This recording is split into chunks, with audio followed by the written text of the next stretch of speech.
Hello everyone, welcome to my channel Got to Go.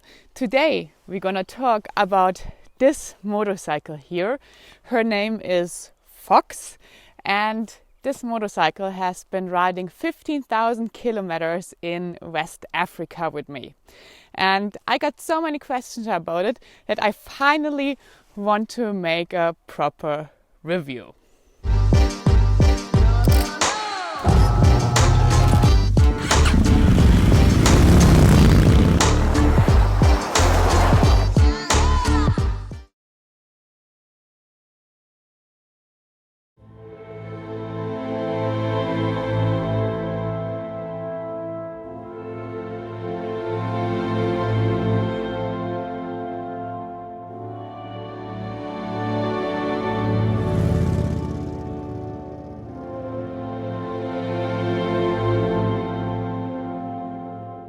We are in Switzerland today. You can see behind me that there is still snow, but it's only because I'm so far on top of a mountain here. It takes quite a while before the snow is gone. Otherwise, it's fantastic spring riding weather. What is so special about this review? That is very easy. I ordered this motorcycle in 2019 and as some of you might know, the delivery of the Yamaha Tenere was quite late. So it was very exciting when I ordered the motorcycle because I didn't know if it will arrive in time. But because I got like one of the first motorcycles on the European market, there were no aftermarket parts. So I basically couldn't equip this motorcycle. So everything that you see here on the motorcycle is more or less standard. I am not a mechanic. I have only a little clue about all the technical details that are in this bike here, but I have ridden this bike for 15,000 kilometers on, I think, some of the most demanding roads that you will find when you're really traveling with your motorcycle.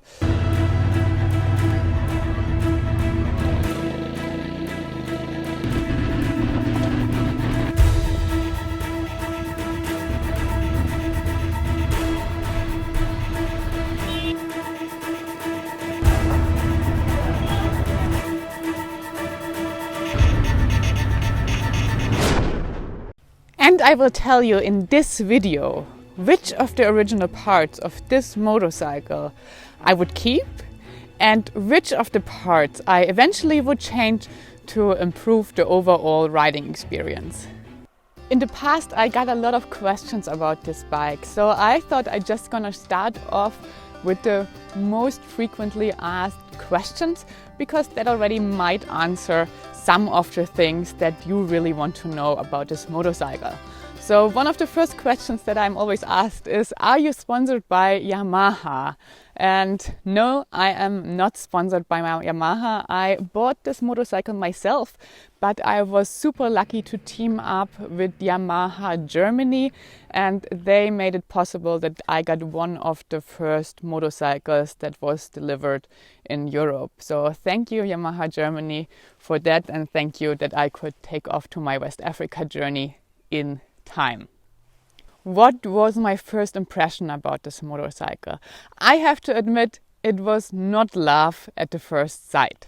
I was test riding it at a Touratech event shortly before I ordered it and I only test rode it I think for like half an hour or so and we went on some tarmac roads, then we went like only 5 minutes off-road or so, but it did not make me fall in love immediately. I was more like, yeah, it's nice, but I don't know, does it really have that big advantages to other motorcycles? And when I came out from this test ride, I was not 100% sure if I would order it. But then I thought about all my journeys in the past and I realized that I always said I would really like to have a bike that is a bit more lightweight. And for me, it was always important to have a bike that is, number one, has 2 cylinders because I really prefer the 2 cylinders to 1 because I think it just adds up so much to your travel comfort if the bike is, especially on long distances, a bit more quiet and stable and not so bumpy and abrupt. When the Tenere then came out, I said, okay, I always wanted to have a more lightweight bike. I go for this now. When I'm going to Africa, this will be the time where I might really need it. So I picked this motorcycle up, and then the first day that I rode 700 kilometers straight on the German highway. I was a bit scared because I thought it might be uncomfortable, but actually I was positively surprised. I realized that this bike is very comfortable in higher speeds. I didn't go too fast. I went like 120 kilometers per hour or 130 kilometers per hour. And I as well realized that I kind of like the seat of the Tenere because it's very flat, and so this is not a low bike. The seat height is 880 millimeters, so not that low, but I'm riding with the normal seat, and this seat that I'm riding on fits me very well. I think I can't flat foot both feet, but I can put most part of my feet on the ground, so that's enough for me. And I as well test rode the Yamaha Tenere with the rally seat, and actually that is, I think, half a centimeter or centimeter higher, and I as well could deal with the rally seat. But if it's too high for you, I saw now already many times that people as well lower the bike a lot. You can either get a more low seat, which saves you, I think, like 1 or 2 centimeters or so, or you can lower the whole motorcycle. I saw that solutions as well. So there is basically a solution for everyone with every height.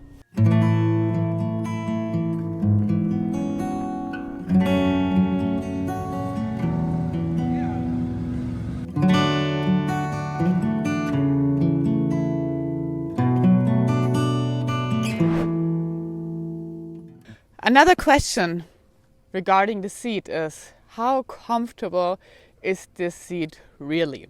I really like the structure of the seat, but the original seat, unfortunately, is not the most comfortable seat out there.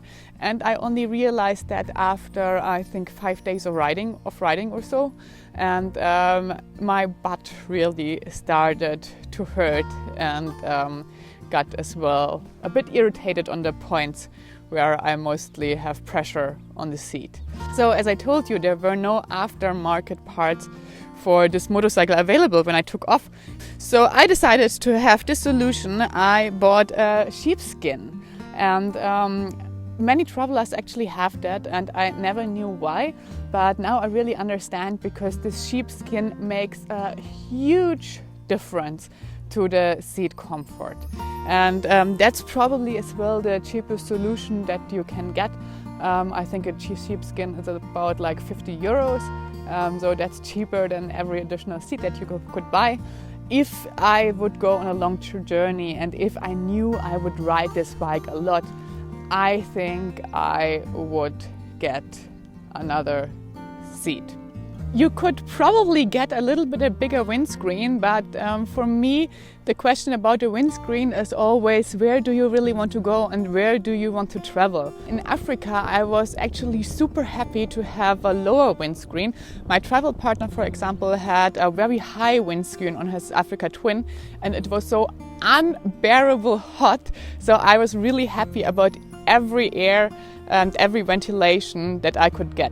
So the windscreen question is always one: where do you want to go? Is it cold? Is it warm? And which conditions do you want to ride the bike in?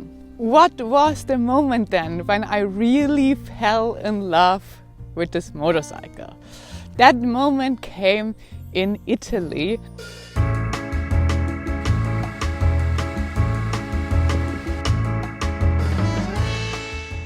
When I was riding the so-called Asietta road. It's an old military road in Italy, very nice off-road, not too hard off-road for the start, because I first wanted to get used to the bike, and I realized this motorcycle is really made for me, and I really fell in love with it. And so there are a lot of advantages on this bike, especially when riding off-road. You have this much more straight handlebar, and the flat and high seat So you already have kind of much more like a dirt bike and rally enduro feeling on this motorcycle, and I really loved it. So you're much more sitting on the bike than in the bike, because some other bigger adventure bikes, you have like these seats, you can only sit like in one position, and that makes you feel like being kind of like tucked inside the bike. This is not the case with this bike. And I already realized on this first kilometers, the weight really makes a difference. You know, you have all these super high-tech big adventure bikes like the GS 1200 or even my old Triumph Tiger 800, where you have like all these technology and all these different modes and everything. But indeed, there's so much stuff going on that it often feels like the motorcycle is more driving you than you drive the motorcycle. So because the motorcycle can do everything, it brakes in the right parts, you don't really have to understand what you're doing. Somehow the motorcycle just does it for you. And that's different with this bike. You really drive this motorcycle. It's as well because it's more lightweight, so you can, especially off-road, you can lean much better. You have much better control where you're going. You have basically only two modes. You have ABS on and ABS off. I drove both. If I knew it would get more difficult and very loose rocks and so on, I put the ABS off. But in some parts where it was just like more even gravel roads where you could go normal, I actually left the ABS on, and I didn't find that too bad because it felt actually very good while riding these more easy roads.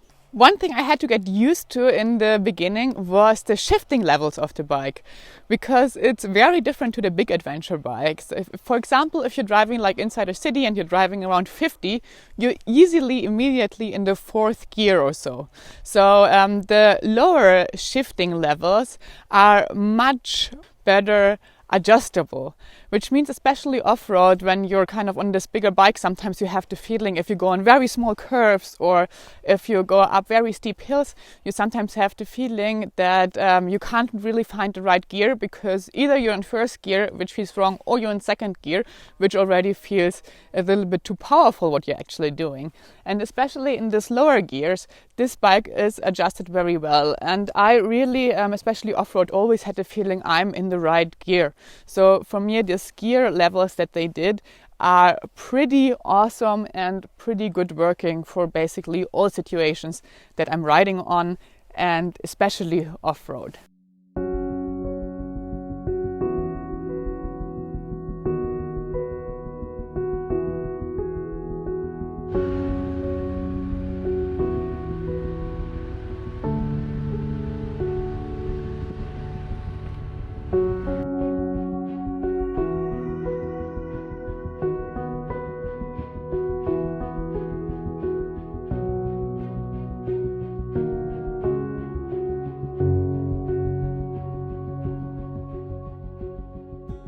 Coming to the weak parts of this motorcycle, you have to think about this bike like this. You get this bike, I think, for basically 9,000, a bit more than 9,000 euros, ready-made out of the factory, ready to ride. And that's actually quite a good deal if you compare it to other bikes that are kind of the same league, like, for example, the KTM or every other bike. So it's like 2,000, 3,000 euros more cheap than similar bikes in this category. But for that, of course, not all parts that come from the factory are the best parts that you could have. And there are some things that I eventually would exchange. So there's one thing that I, in the beginning, thought, oh, I really would like to change that. And then in the end, I actually got quite happy with it. And that's the brakes. Because when you're coming from street bikes, you will realize that this bike is braking very different. Street bikes normally have this much more abrupt response. So you brake and you're like immediately standing. So I was missing this a little bit at this bike, because I had the feeling that the response is not as immediate as with the road bikes I drove before. But then I realized when I went off-road that these brakes are adjusted for off-road riding. So when you're riding off-road, it will not like throw you over your handlebar because you press the wrong button. And that I think is pretty nice. So these brakes off-road are just fantastic. On-road, sometimes they feel lacking a bit of strength. But I have to admit, meanwhile, I like them because when I travel, I as well try to hit more off-road than on-road. And so these brakes are just perfect for the kind of riding that I'm doing. Now coming to the really weak parts that I eventually would exchange or at least discuss and talk about changing. I realized immediately this handguards that you have here from the original Tenere, they are not the best. They are basically like plastic things. And as you can see this here, I can easily put them up and down, even though they are really hard adjusted to this bike. But as soon as you fall, they will just flip. I actually fell, I think, twice with this bike. And both times I really bent my levers, the brake or the clutch lever. So that is not so great. These ones you for sure should exchange if you're planning to ride more off-road and if you're planning to throw your bike down to the floor every now and then.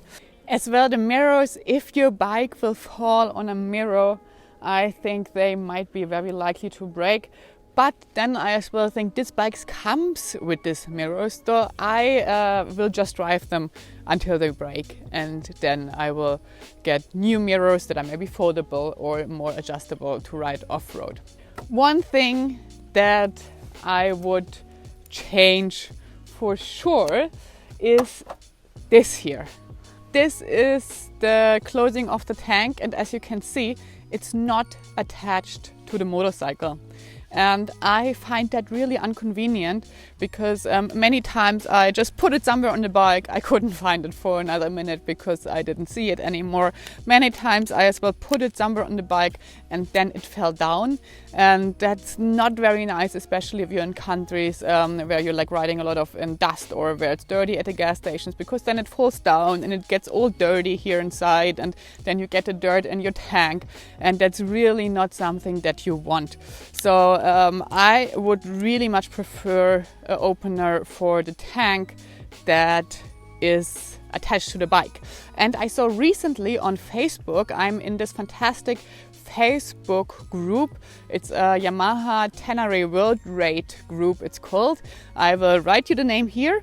And this group discusses a lot of parts and all the things that you can change. So I can highly recommend to join this group if you want to make any adjustments to your Yamaha Tenere. And I just saw recently that one of the guys there developed a closure for the tank that makes it attached to the bike. And I'm gonna get that for sure as soon as it's ready. Another thing that is not super great is that the display here. It's only a very small display, and I love that. It's very simple. You only see the most important things on it, basically only your speed and the fuel, and you can as well then see temperature or something like that. But that's it. It's super simple. It's only black and white, or more black and green in this case, and I love it.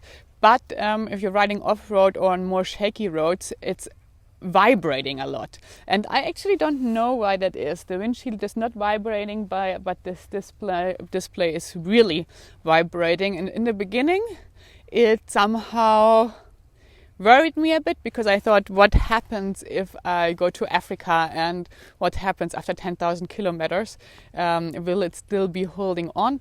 And I have to admit, meanwhile, it doesn't bother me at all anymore, because it's just there and it's fixed there, and it did this first 15,000 kilometers. It doesn't feel loose, it feels very proper, and to be honest, the vibration doesn't bother me anymore at all.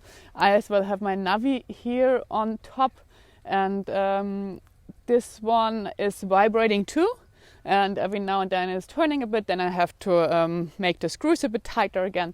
But this works too. If it bothers you, I think there are meanwhile some things that you can add to the display that make it a bit more fixed. But for me, that really doesn't feel necessary if you can live with having it vibrating. One thing that I will change for sure when I'm going on my next trip are the foot pegs of this motorcycle.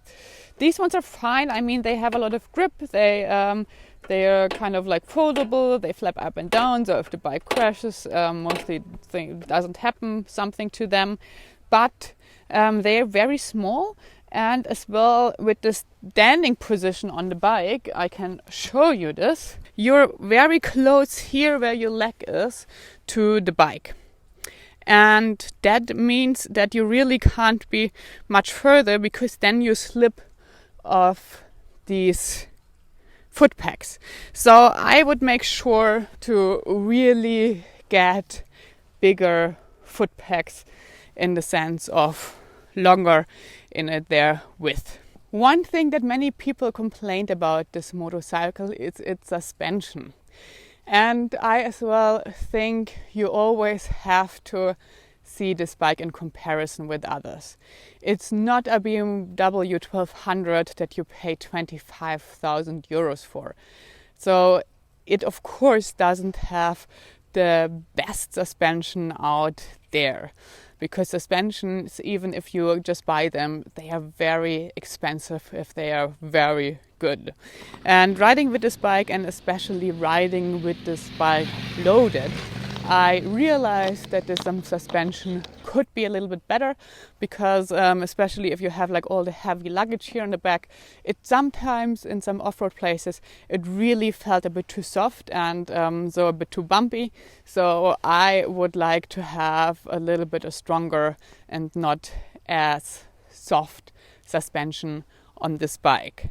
But then on the other hand, I've been riding 15,000 kilometers now, the suspension, and you get the suspension when you're buying the bike. So I just decided I really don't want to throw away things as long as they work. I will keep it. It's a little thing that could be improved, but actually for the money that you have to put into it, I will just go with this until it's broken. Another thing that I would eventually like to add is a center stand. This bike only comes with a side stand, and as well the side stand looks so. I think it works, but I would not trust it too much, and it's always good to have a center stand if you have to repair your bike, or if you have to oil the chain, or whenever, or just put it on a ship or something. So I would add the center stand. One thing that many people as well change is the exhaust, and that for me is always a very interesting topic, because I'm a traveler, and for me it would be perfect if my motorcycle would not be too loud, because mostly when you're riding through places, you're anyways the only one on a bigger motorcycle, and you're the only one disturbing nature. And I really want to disturb other people and as well nature as less as possible. So I have a little bit of a different philosophy to exhausts and to the sound of bikes. And I, in the beginning, would have liked to exchange my exhaust to the Akropovic exhaust that is available for the Tenere, simply for the fact because that saves quite a bit of weight. I think it's 1 kilo or something like that, or 2. I have to look that up again and will write it down here. But yeah, it saves a little bit of weight, and that's why I thought I might go for the different exhaust. But that, of course, as well wasn't available when I started with the bike. So I started with the regular exhaust. And now that I already started to use it, I think I will just stick to it, because again, this is what you get from the factory. This is what you don't have to pay for in addition, and I will just go with it until it's done and broken, because I really don't feel like I need to have this exchange, since this bike somehow feels perfect for me anyways. Maybe just a few data of this bike in the end. This bike has a 21-inch front wheel. That's why it's as well so great to ride off-road, because of the bigger wheel. That really makes a difference. It's so funny that everybody is riding the 1200 GS, and that has such a small front wheel compared to this motorcycle. And if you ride it off-road, you will really realize the difference. And especially if you go to places where there's a lot of potholes or bad roads, like we were in Africa, I was really so happy to have this bigger front wheel that is much more forgiving. I talked already about the weight of the bike, but I just wanted to do this again because I think it's really important to realize what a huge difference it makes. My travel partner is riding on the Africa Twin. I'm riding on the Yamaha Tenere, and I would say we are both decent riders, but we are struggling with the same stuff. So when we hit like deep sand in Africa, we both struggled. But the Yamaha Ténéré was so much more easy to get through it just because of its weight, because it didn't dig itself so bad into that sand. So that was much more easy and much better. And he actually burned his clutch in Mauritania because his bike got so terribly stuck into the sand. And that was not because of his riding skills, but the Yamaha Ténéré went fine with this, and his bike really struggled.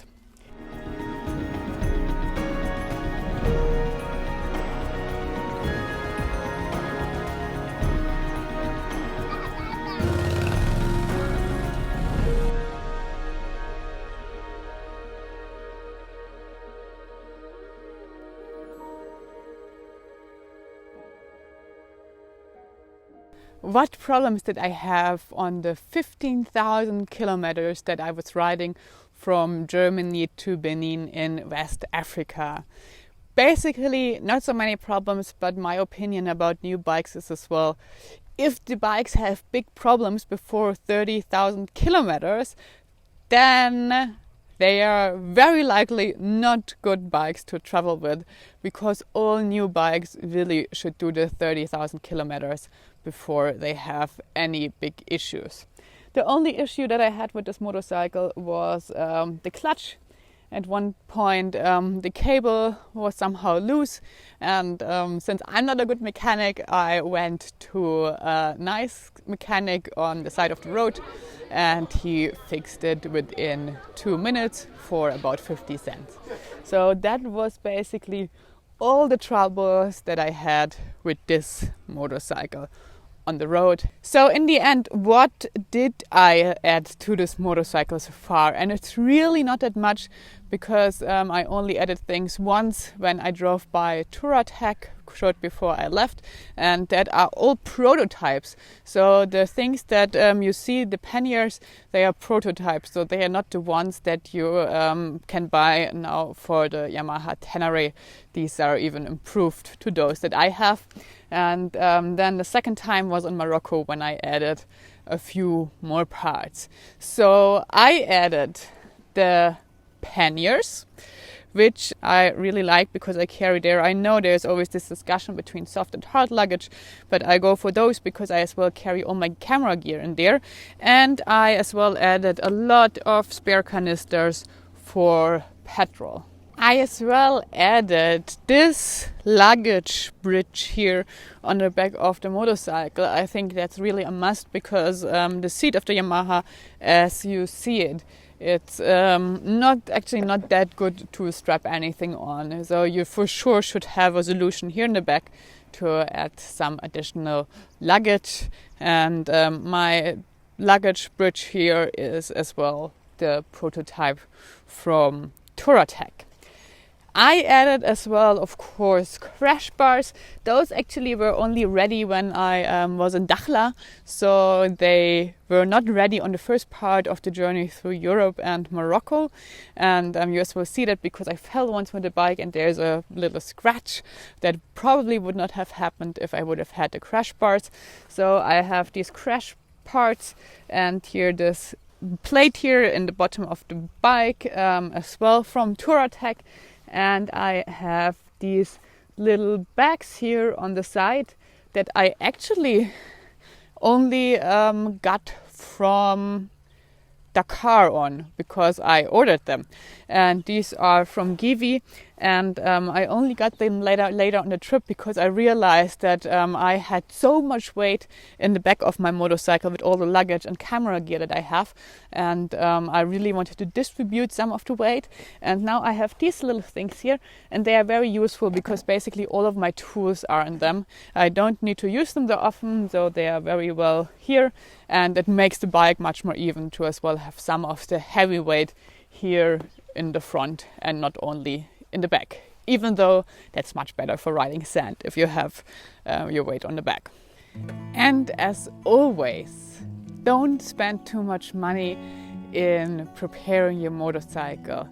If you spend a few hundred or a few thousand euros in your new suspension or in your new exhaust, that is basically money that you could otherwise use for traveling. It's really a bike that can just like ride ready out of the box, and all these things are adjustments. They are not necessary, and you really don't need them to put 10,000s of kilometers on this motorcycle. So I really love my Fox, as you might have realized. I would not choose any other bike for traveling because I just think it's really the best bike out there at the moment. Now that my Foxy is back here in Germany and Switzerland, I for sure will customize it a little bit more and add some more things that I find useful. But with this equipment, for me, I was very well able to travel all over West Africa. And if you have any other parts that in your opinion needs to be exchanged, if you have any other suggestions what to do with your Yamaha Tenere 700, then leave me a comment down here and let me know what you are thinking. Thank you so much for watching. I hope to see you soon on my next journeys.